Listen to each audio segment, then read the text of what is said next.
Hi, friends. Just want to interrupt this conversation to see if you're looking for a way to help a friend who is hurting. You having a hard time knowing how to show up and show that you care in whatever pain they're walking through right now.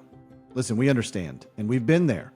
Even though I've walked through my own trauma and painful season, I can still struggle to know how to best enter into the pain of those around me. I'll never forget the first funeral that I preached after losing my late wife Amanda in 2015. I showed up and I felt like I was stumbling through, not knowing what to say, because it just is so difficult to know exactly how to enter into somebody else's pain. In fact, there were so many people who were well-meaning right after my late wife passed away that they would send me all kinds of different things, but most of those things, they either filled my house with clutter or I ended up disposing of them because it just wasn't useful. As well-meaning and well-intentioned as people were, they just, I don't think, knew what to send me. You know, you want to find that perfect combination of meaningful and thoughtful and practical.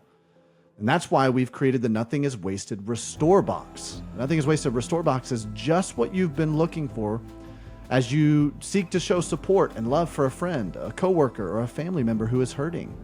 The Restore Box is a thoughtfully curated gift box that has some of our favorite resources and reminders from Nothing is Wasted Ministries that will encourage anyone who is walking through a difficult time. Whether it be loss, a divorce, a lost job, an unexpected diagnosis, betrayal, or just a season of depression or anxiety, or really any other pain point for that matter. This box is for when someone you love needs a reminder of hope and that nothing is wasted in their pain. Each Restore Box includes a copy of the Nothing is Wasted book, a copy of the Pain to Purpose devotional, a beautifully crafted scripture pack full of encouraging verses, the Nothing is Wasted anvil paperweight, and a Nothing is Wasted wristband. Now, we know it's hard to step into someone's pain, but we also know the cost of not stepping in is far greater. You can show you care and offer hope at the same time by sending your friend the Restore Box. Just head to nothingiswasted.com/RestoreBox. That's Restore Box, RESTOR box. So leave off that second E and give a meaningful gift to someone in your life who is hurting. You can follow the link in the show notes if you're listening to this on a podcast platform, or right below this YouTube video if you're watching it on YouTube, nothingiswasted.com/RestoreBox, and give the gift of hope and healing to that person in your life who's going through a difficult time. nothingiswasted.com/RestoreBox. Welcome to the Nothing is Wasted podcast. I'm Aubrey Sampson, and my guest today is Dr. Michelle Keener. She is a wife, a mom, a homeschooler, a writer, a Bible scholar, and a teacher. Michelle met Jesus when she was 16 years old. She has been through some storms, but her faith in Christ is her anchor. Michelle has a PhD in Bible exposition, an MA in systematic theology. She is a professor of Christianity, among other things. Her primary research is in trauma and the Bible. She also serves as the director of discipleship at a dynamic and diverse church in Las Vegas, of all places. She teaches on theology, Bible study, discipleship, and she has a new book out that we're going to talk about, Comfort in the Ashes. She studied the book of Job for trauma survivors. So I am very excited for you to listen to my conversation with Dr. Michelle Keener.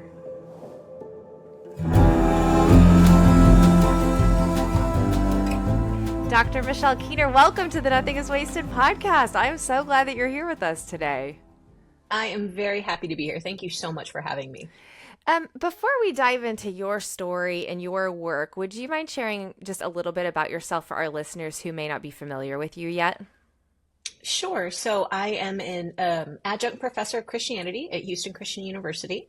I also do a lot of work in the realm of public theology. So how does theology that we talk about in the academy actually impact the life of the church? I lead the discipleship program at my church here in Las Vegas. We actually have churches in Las Vegas, and there are no neon lights involved. And I love doing that. I absolutely love being involved in the local church. And my husband is a retired Marine, and we moved out here with our two mostly grown kids just a few years ago, and we absolutely love it out here. Now, where did you move from? Do you mind me asking? Well, we moved from all over the place, but Okay, most gotcha. immediately we were in Southern California. Okay. And after my husband retired from the Marine Corps and the pandemic hit, they made his Yes. job remote permanently, and we decided to head out to the desert. Okay, that's amazing. I love thinking about you in Las Vegas as part of your local church. That's amazing. My husband and I are church planters and I'm a teaching pastor. So I love talking with women who love the local church and who are using their scholarship to do so. So thank you for who you are. Appreciate it. I love it. We love our church. I'm on the teaching team as well, so Oh, every nice. opportunity to share with the church is just an absolute blessing, and I Oh, love it. that's so great. Michelle, well, I mean, there's no great segue for this, but I know part of your story is that in graduate school, you went through a season of really deep pain that informed some of your work, specifically around trauma and the church. Do you mind kind of just walking us through that story and then how it led to what you do now? Sure. So I was very excited to be able to pursue my PhD. I had a very long gap between my master's degree and my doctorate due to being a military spouse and the moves and children and all of those things. Yeah. And when I went back to study, I was very excited to study discipleship. It's one of the things I'm passionate about. And then just the way life happens sometimes, everything started falling apart. And I went through a really dark season. Mm. And I happened to speak with one of my professors. And I talked with her about it and said, I really feel like I need to just spend some time in Job. Because honestly, even as a biblical studies student, I kind of avoided the book of Job as much as possible. But I just had this feeling, I was like, I think that's where I need to be. And so she very graciously let me change this paper topic I was supposed to be writing on. And she suggested, however, have you ever thought about looking at Job through the lens of trauma? It's like, Mm. I didn't even know that was a thing. And so that sort of started me on this path that I started walking because I needed my own healing. And I needed to understand, how do I navigate when people fail me? How Mm. do I navigate this pain when the church that I turned to for help wasn't able to provide it? What do I do? Yeah. And it ended up kind of changing the whole trajectory of my life. And now here we are with this being my primary area of research and books and all of that stuff. Wow. Okay. We can't get on a very long tangent about this, but I have so many Job questions. Sometimes I read Job, Michelle, and I'm like, is this a performance piece? Was this a play? Like, it's such an unusual piece of literature. And anyway, all that to say, I love that's where God took you and that you needed that for your own soul as much as the work that you were doing. Were there things that you found as you were studying Job that, I mean, obviously there were. Let me rephrase that. What were some of the things as you were studying Job that led to some of your own healing and some of the work that you do today? I think it was a twofold process because on the one side, I was learning and understanding about trauma and grief and loss. And then at the same time, I was reading Job. And so they sort of developed in parallel as I'm learning about some of the impact of, let's say, grief and loss. And then I'm reading Job and going, oh, I understand why he's acting this way now. Mm. And then I started reading about how trauma and grief and loss is so scary for other people. Yeah. And then I'm looking at Job's friends going, oh, this makes so much more sense now. Yeah. Got it. And being able to see the process that Job goes through over this very long book was really, it started to highlight how universal the experience of trauma and loss and grief and pain and suffering, how universal that is. Yeah. Even looking back thousands of years to this ancient text, Wow. we can see, oh, I get what Job's doing here. Yeah. It's beautiful. Yeah, that's a good word, I think, for so many people who are hurting and suffering. Like, you can read Job and find a companion in your pain and in your loss. Michelle, you mentioned, and you were very subtle about this, but mentioned something about how your church may not have been the place to walk you through your pain and trauma. And I do feel like the church so often is the last place that people who have experienced trauma go. And if they do go, unfortunately, there's a narrative right now that maybe the church causes more trauma. What are your thoughts on what's led to that? And then I have a second part of the question, but let's start there. What's led to the church causing more trauma for people in trauma? Oh, I think there's just a lot of ingredients that go into that. Yeah. On the one hand, again, grief and trauma can be scary. Yeah. And when we encounter someone who is going through deep loss, deep suffering, it makes us confront our own vulnerability, and most of us are not very comfortable with that. Yeah. So the tendency is let's get past this as quickly as we can. Let's get you back to normal, in my air quotes, right? Right. Let's get you back to normal where everything is the way it was, because I'm not comfortable with this and I don't know what to do. And then you couple that with the very well-intentioned church motivations to have an answer. Thinking if we're in the church, if we're church leaders, if we're pastors, we're supposed to have all the answers. Right. And so when someone comes with suffering, we can't just say, I don't know why this happened. We have to be able to provide some sort of reason or explanation or a quick fix cure, right? Yeah. I need you to do these 3 things and then everything's going to be great. And that can actually be so much more wounding to someone who's already suffering. And then we've got kind of the awful elephant in the room of sometimes our churches just get it wrong. Yeah. And there are people in positions of power who, for whatever reason, don't use that power rightly. Right. And that can cause so much suffering and impact how people view God. When the person who's supposed to be representing God to me in that moment is actually inflicting pain.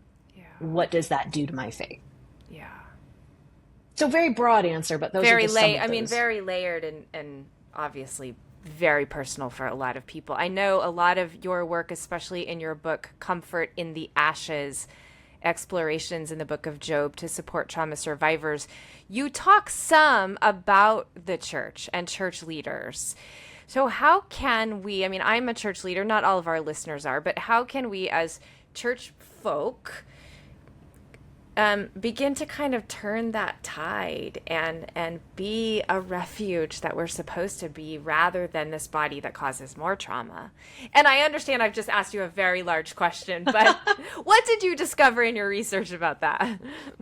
It's a good question though, and it's really where my heart is right now of, hey, look, I've done all this research. Let's make it work. Yeah. Let's bring it to the church. So I appreciate the question. The first thing I would say is if we look at the book of Job and we all kind of say, oh, his friends got it wrong and his friends were terrible and isn't that awful? But if we go back to the beginning, what did his friends do first? They just showed up and they sat with him in this dirt and the ashes with his oozing sores. They didn't say anything. They just sat with him so he wasn't alone.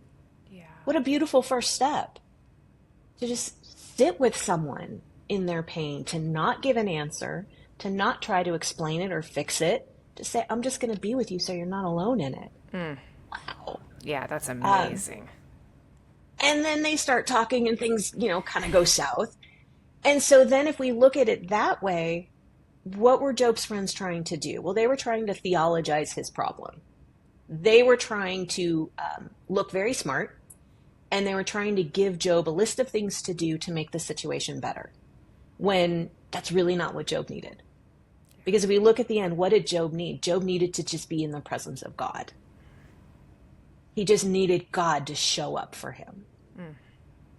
And 30 plus chapters of debate was not what he needed. Yeah. So one of the suggestions that I make towards the end of the book is it's based on some research that Judith Herman has done. She's a trauma expert. She kind of pioneered the contemporary field. And there's 3 things that she suggests. And so I built on those as kind of practical applications for the church. The first one being that trauma survivors need a place of safety. They need a place where they can go and be physically, emotionally, spiritually safe. A place where they are welcomed. The second is a place to tell their story. Right? We need to be able to offer trauma survivors, people who are walking through grief and suffering, a safe place to share what they're going through. Yeah. And that means they can share it however they want. And sometimes people are going to say things that shock us, and they might say things that we disagree with. But our job is to give them a place to work through all of that and let them know it's okay if you want to say that God's a big bully right now. Yeah. I get where that's coming from. Right. And then the third thing is a place to belong. And that's allowing them to be a part still of this community. Because trauma and loss, it can feel so isolating. Nobody else gets it. Right. I feel like I'm broken. I feel like I don't belong. I'm not normal anymore. But if we're able to open the doors of our church communities and say, you don't have to be perfect, just come sit. Yeah. If you want to sit in the back and cry through the whole service for 2 months, do that. Yeah. And we're going to welcome you. And we're not going to tell you, oh, can you keep it down? You're scaring the visitors. Right? Right. But just to remind people, say, yeah, you're walking through this awful season. It doesn't mean that you don't have anything to give. And it doesn't mean that you don't have a place here. Yeah. We'll find a place for you. Yeah. I'm sitting here thinking, Michelle, of the second point you said feels so powerful to me, a safe place to tell your story. And I wonder, even in your work with discipleship, sometimes I think that we need to get better at discipling people to receive other people's stories, especially stories of trauma and grief, or stories that are uncomfortable. And maybe you are saying God is a bully. What have you found in your research about that? Like, how can we become better recipients of people's trauma stories? I love that. And the way I like to phrase it is, I say it's important how we steward other people's pain. Yeah. How we hold it, how we receive it, and how we take care of it.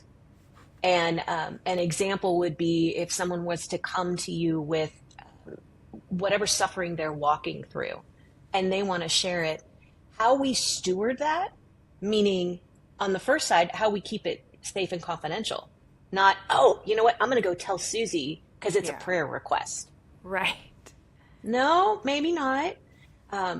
But being able to hold someone else's pain or just hold that space with them, I think it is maybe a lost art or a dying art, but this idea of being a trusted listener, someone that you can trust to listen and hear and receive your story well.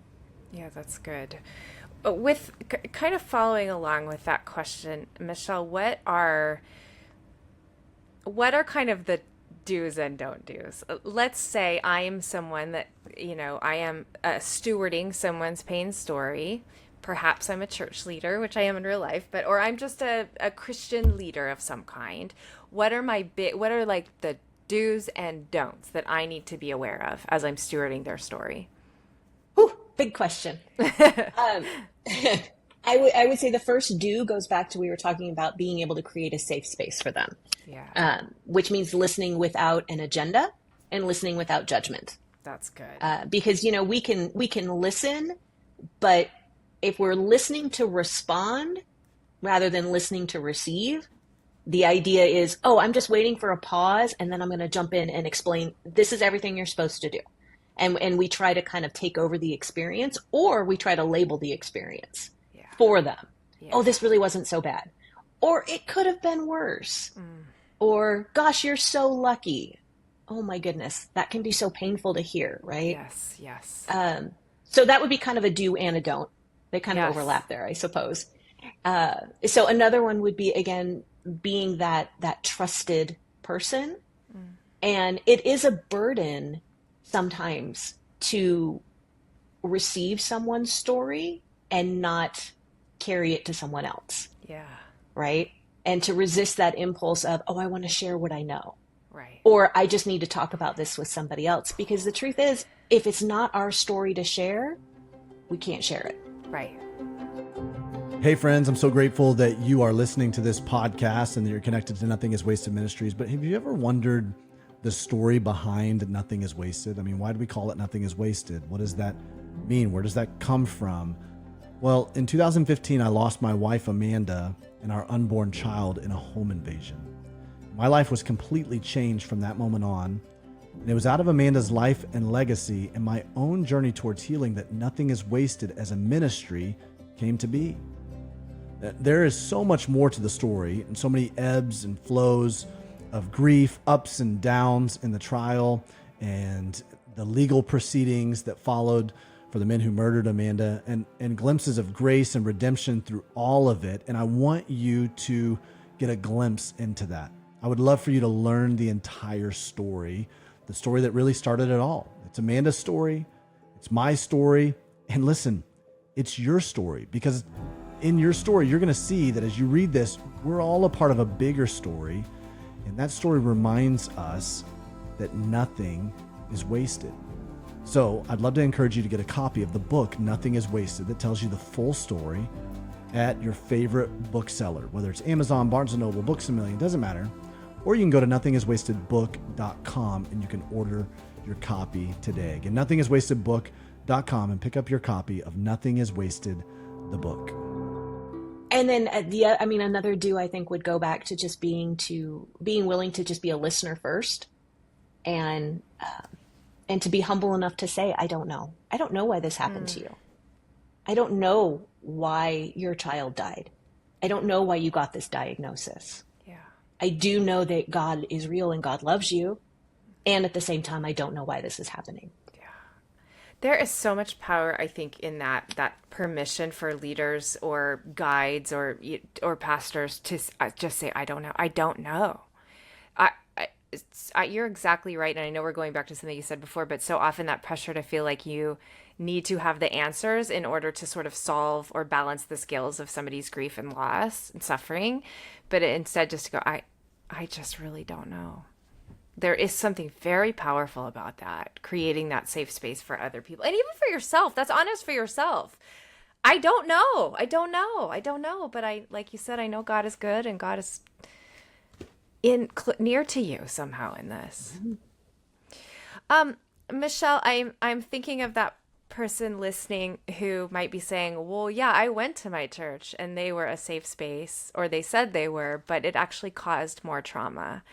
Do you have any words of just even pastoral encouragement for them or wisdom for them? Oh, I would say, I'm so very sorry that happened. I'm so very sorry that you were wounded and hurt and let down by the person you turned to for help. And I will say that is not the heart of God. Yeah. That is not his desire for you. And it's not your fault. And there are churches out there who will hold you close and steward your pain well and give you a place to belong. Yeah, that's right. Thank you for that. Thank you for that, Michelle. I think a lot of people needed to hear that. Okay. So another question I have for you related to something you said earlier about how other people's pain kind of makes us uncomfortable because it steps on our vulnerability. What are some of the reasons for that? Why is it? Because we all walk through pain and suffering of some kind at some point in our life, or we walk with someone who does.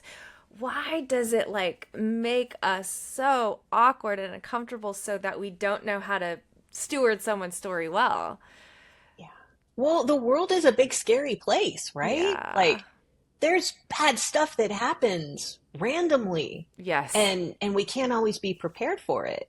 So I think when we get confronted, and I don't mean in an adversarial way, but when we come face to face with somebody else's suffering, it is a huge reminder of how vulnerable we are in the world. And if we could explain their suffering, if we could find a reason for it, then it implies that I could then protect myself from it. That would never happen to me because I won't do XYZ. Yeah. And it gives us this sense of control and protection. It's really just an illusion, right? We can do everything right and still get walloped with a bad diagnosis out of nowhere. Yeah. And so it's scary, and that impulse to fix the situation and to protect ourselves from it can lead us to, with very good intentions most of the time. I need to explain it. I need to control it, and I need to keep it far from me. Yeah. Yeah. Wow. That makes so much sense to me that part of it is our own self-preservation. Like if I can solve what happened to you, then I can. As you walk through your own pain and suffering and loss and you're studying Job, what did you discover about what the gospel has to do with pain? Mm.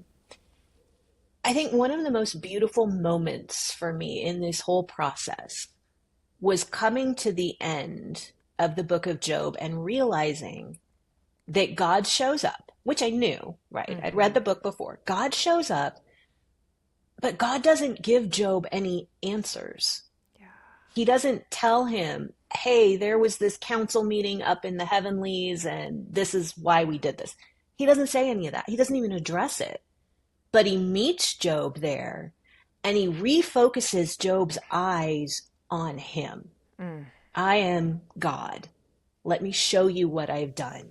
Let me show you everything that I am sovereign over. And that is what leads Job out of the ashes. It was none of the theological answers. It was none of this doctrine. It was coming face to face with God and getting this revelation that God is God. Yeah. And when I don't understand, God does. And so for me, it was just this beautiful moment of being able to say, oh, Lord, I have no idea what's going on, but I know you and I trust that you do. And that takes us all the way to the gospel where every suffering, every trial, every trauma that we could ever endure, Jesus has already gone through. Yeah. And he has already suffered it. And he knows. Like whatever I want to bring to God, Jesus can be in heaven saying, yeah, I know that. I felt that. I've been there. I understand that pain. I understand that fear. I understand that loss. I understand that rejection from your closest friends, right? Whatever it is, Jesus has been there and carried it and then offers us a way to come into the presence of God for our healing. Yeah. Oh, it's so good, Michelle. Obviously, you started your story by telling us you were in some pain and loss and then felt like you needed to start studying Job. How did the Lord use that in your own healing? I mean, some of it you just talked about, realizing like, okay, Lord, you are Lord, but how did God use your study? And even just more, I'd love to hear your story. How did you come to a place of healing in the midst of so much loss and grief? Some of it also was learning about the trauma side of things.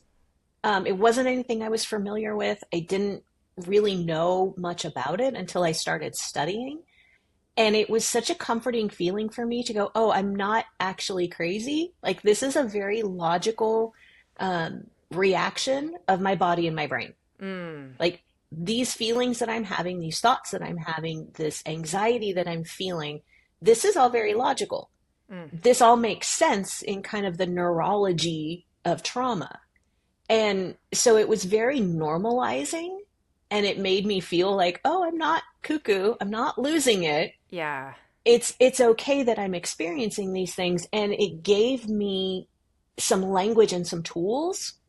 And being an academic in general, I like language and tools. I like to know answers. Yes. And that was super helpful. And it kind of gave some mile markers, some guideposts that I could follow in the process. Yeah.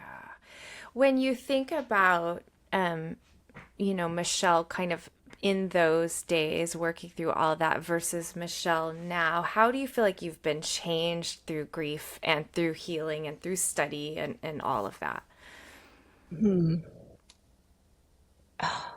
Grief is transformative. That's Yes, it for is. sure.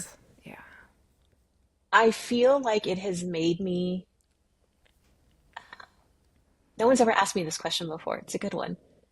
I think it's made me softer Yeah. and a little more aware of the pain in the world. Mm. And so I think it's just given me a bit of a gentler perspective Yeah. on people, on the world, and a new sense of dependence on Mm. God Yeah. in the midst of it. Like even in really good days, Yeah. but keeping in mind that ultimate dependence Mm. on God for every breath. Yeah. Yeah. Thank you for answering that question. Okay, so I know you're passionate about discipleship. Obviously, so much of your work is church and trauma. How do you blend the two? Because I mean, I see what you're talking about, that walking with trauma survivors has to be part of the discipleship that we do at churches. So, how have you kind of begun to implement that even in your own ministry? So in my own ministry here in Las Vegas, it's actually been very easy because Las Vegas is a wild place to live. I bet that's And true. there are a lot of stories that come through the doors of our church. And I usually joke that you just never know what you're going to get in Las Vegas. Who's going to come through the door? And they're all welcome, and we're so thrilled, right? Yeah. And so that's a part of it, is sort of that preparation for the unexpected, Mm. um, being prepared for some really intense stories that people are bringing to the church because they don't know where else to go. Yeah. So that's been one aspect of it, and just sort of having that um, expectant Mm. mindset That's good. for some really intense stories. Yeah. And then some of the work I do with other churches is, how do you build a trauma-informed ministry? Hmm. How do you prepare your leadership, whatever that looks like? If it's a single pastor or if it's a multi-staff megachurch, how do you prepare your leadership to minister and to walk alongside the hurting and the suffering who are going to come into your church? Because the reality is there are probably trauma survivors in every church in the world. Yes. It's one of the problems of living in a fallen world. Right. And so how do we receive that well, and ensure that we are walking with them towards healing and not inflicting further wounds or further pain? Yeah. That's something, just as a church leader, I feel so mindful of, is, oh, I don't want to inflict more pain. I don't want to inflict more pain. So I love that you're doing that work to actually train and equip pastors and churches. You just said something that, okay, we're going to have to edit this. I've lost my train of thought, but I had a question that I was dying to ask you based on something you just said. Give me just a second, And then I Michelle. just talk too much. No, not at all. This is beautiful. Okay, team, edit, edit, edit, edit, edit. Okay, you talked about going into places expecting. Oh man, it was such. Well, if it's an important question, it'll come back to me, Michelle. But I'm just gonna make a note that this is around the 30-second mark that I lost my train of thought. Partly as I'm interviewing you, I have my church leader hat on, and so I want to ask you, like, well, okay, so tell me. But I'm like, no, this is for our audience, so that's part of what's happening. Okay, let's get back on track here. Okay, so part of what you just said, being prepared for the unexpected. I feel like some of that goes back to what you were talking about before, of stewarding people's stories well, because if you're not prepared for the unexpected, that's when you're kind of shocked by someone's story. And I feel like one of the worst things you could do as a steward of someone's story is to go, I can't believe, and kind of react in a way that makes them feel judged. Talk to me a little bit about how you mentioned before, not judging. How do we as a church get better about that? If someone does share something that's unexpected or shocking, how do we be very mindful of not judging the place that they're at or the journey they're on? I think the first step to that is we ourselves, we have to do our own work ahead of time. we have to know what we think about God. We have to know what we think about suffering in the world.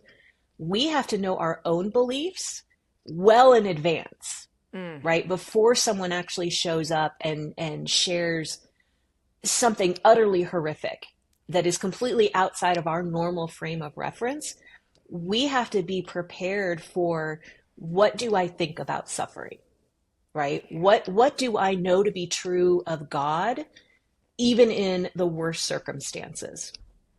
So it's kind of a little bit of like a shock inoculation, maybe, Yeah. to be prepared for those stories. And then the other one, I mean, some of it's just kind of self-discipline, right? Like, Right. I'm just going to breathe Passive and I'm face. going to Right. listen. Yeah, just being willing. And that's not necessarily being inauthentic, right? Yeah. Yeah. It's, I just want to make some space for this person because they've chosen to confide in me. Yeah. And so I want to be worthy of that. Yeah. So let me just be calm, let me be patient, let me breathe and not react right away. That's so helpful. I would love to kind of hear a couple things from you. One, speak to that cynic, but then also, what is actual trauma? Because it is in our vernacular more than it has been, and some of it I think is really healthy and needed, and some of it might be some overuse. So how do we know what's actual trauma? And then for the cynic out there who only feels cynical, what's a word for them? Okay, so two big important points there. Yes, trauma is probably being overused in our society right now. It's kind of a buzzword. It's kind of popular at the moment. That, I would agree with you, is not necessarily a bad thing. That we are introducing the language of trauma and mental health and suffering into our everyday conversations. That's a good thing. Yes. We're kind of not keeping it secret anymore. So let's start there. What actually is trauma? There's actually some debate in the mental health community over that. The definition that I tend to go with is that trauma is it's a response to an event. So trauma is the response, not the actual event itself. Yeah.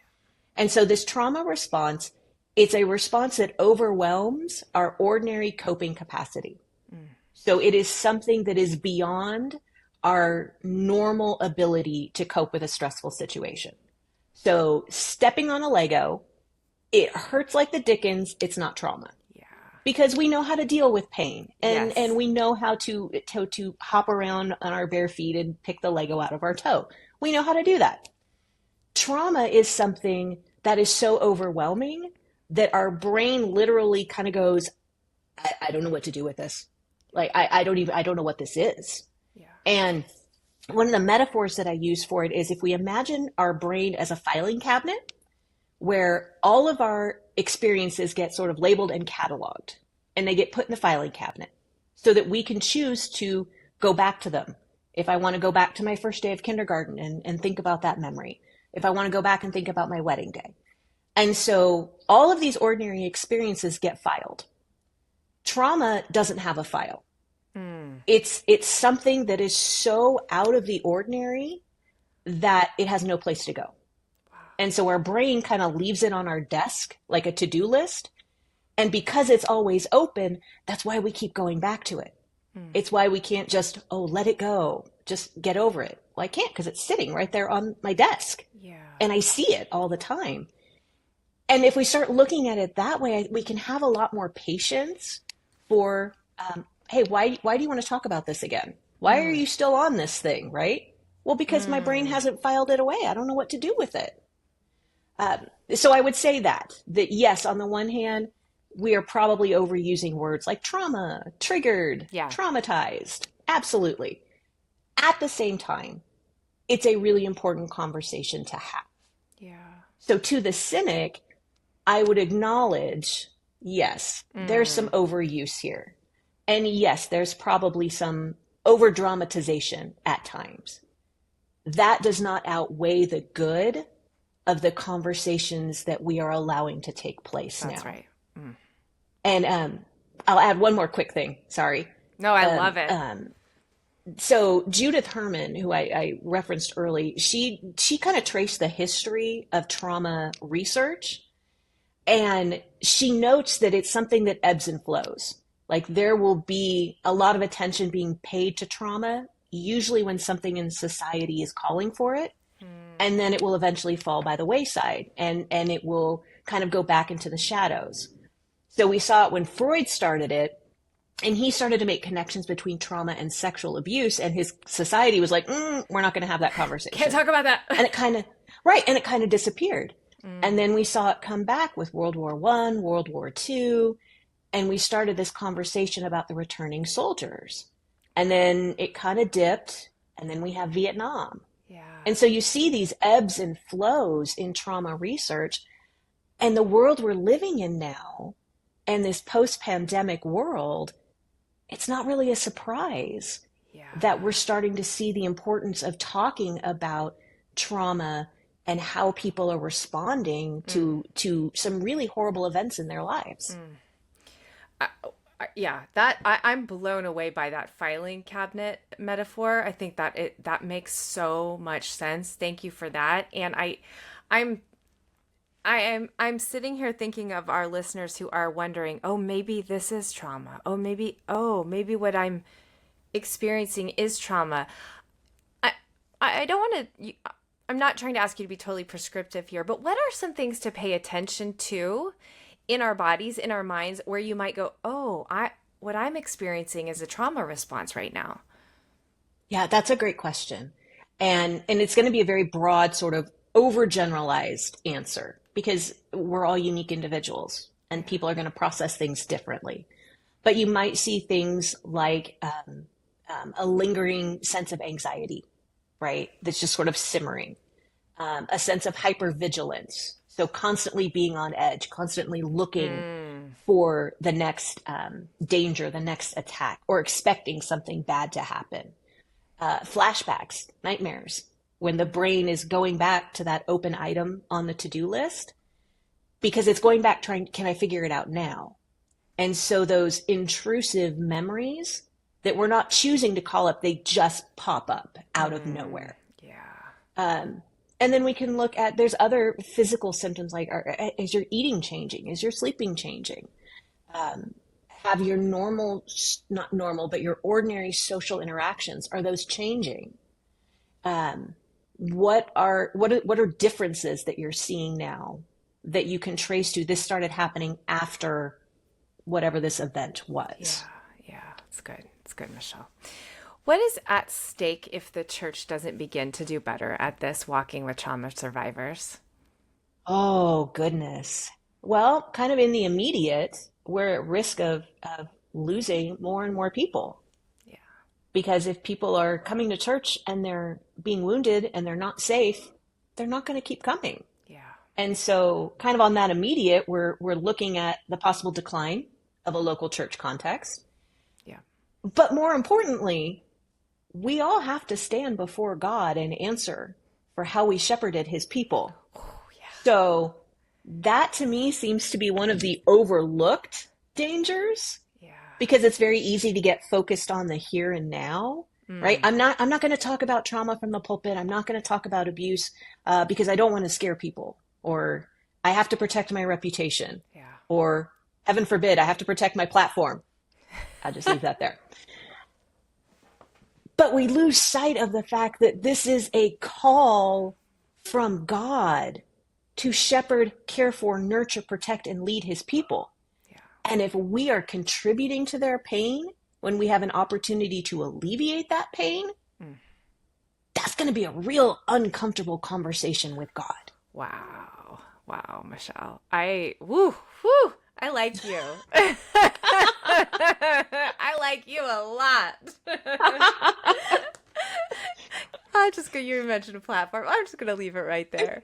But yeah, We'll just set that there. I think that's good. Like there should be some healthy fear of God in it. Like, am I actually shepherding the people God has given me? Am I caring for them like a shepherd, or am I, causing more harm and danger? And I think the church has to have some major come to Jesus moments about that. So I appreciate that, because not a lot of people say that, Michelle. Well, I tend to be a little bit of a troublemaker at times. A little disruptive. But I promise it comes from a place of love because I Yeah. believe in the power of the local church. Mm-hmm. But when I see leaders who are willing to leave the one because they're afraid of losing the 99, Mm. it breaks my heart Yeah. because we're getting the whole gospel, we're getting the whole call of God backwards. Mm. And that's just tragic. Yeah. Yeah. Wow. Um, Michelle, I like to ask this question of our guests because so many people that listen to Nothing is Wasted are just hurt. They're just hurting. They've lost somebody or they've been through a traumatic event or they've been hurt by the church. I would love to just kind of open the floor to you. You could, from your book or from your own life experience, what's just some words to bring them solace and encouragement? Oh, goodness. I would say first, you're not alone. You may feel alone, but you are not alone. God is with you in this, even if you can't see it at the moment.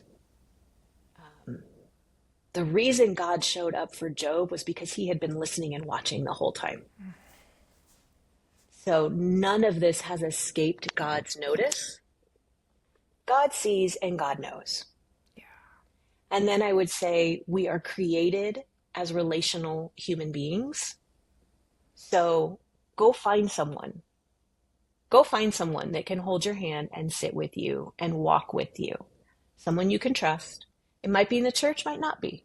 Might be a mental health counselor. Might be a family friend. I don't know. Yeah. But find someone who can sit with you and walk with you as you process this. And then finally, I would say give yourself a lot of grace. It's going to take time to heal, and that's okay. And you don't have to be okay overnight. Oh, I love that. Give yourself a lot of grace. Ooh, make me cry a little bit, Michelle. It's good. Where can people find your book? Where can they follow all that you're doing? Oh, let's see. So the book's available pretty much everywhere. Amazon, Barnes& and Noble, pick your favorite All the independent bookseller. places. All the places. You can find me mostly I'm on Twitter, as awful as it is right now. I still like Twitter. You can also find me on Instagram. My handle is the same on both, M. Keener Writes. I love getting questions, and I'm always happy to chat with people. And that's pretty much it. That's where I'm at. Okay, that's perfect. Again, Michelle's book is called Comfort in the Ashes, Explorations in the Book of Job to Support Trauma Survivors. Like she said, you can get it wherever it is you like to buy your books. Michelle, thanks so much for being here with us today. It's been a gift to have you. Thank you so much for having me. This was really a lot of fun. Well, hey, thanks so much for joining us for today's episode of the Nothing is Wasted podcast. We hope you enjoyed it and found it as encouraging and insightful as we did.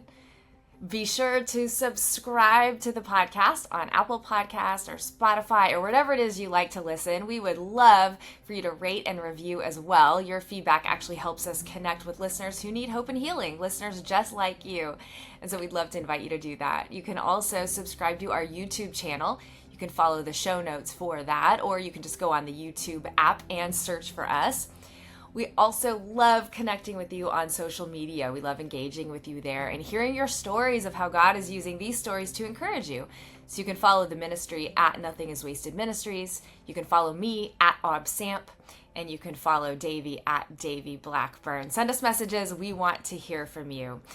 And look, if you want to hear more about what we have here, the incredible resources that we have available to you at Nothing is Wasted to help you navigate whatever valley you're walking through, we want to invite you to visit our website, nothingiswasted.com. And if you're ready to start in your journey towards healing, go to nothingiswasted.com/start here for your next step. As always, we want to thank Sleeping at Last for providing all of the music on the podcast. We want to thank you, our Nothing is Wasted community. We want to thank our incredible guests. And remember, no matter what challenges you are walking through, nothing is wasted.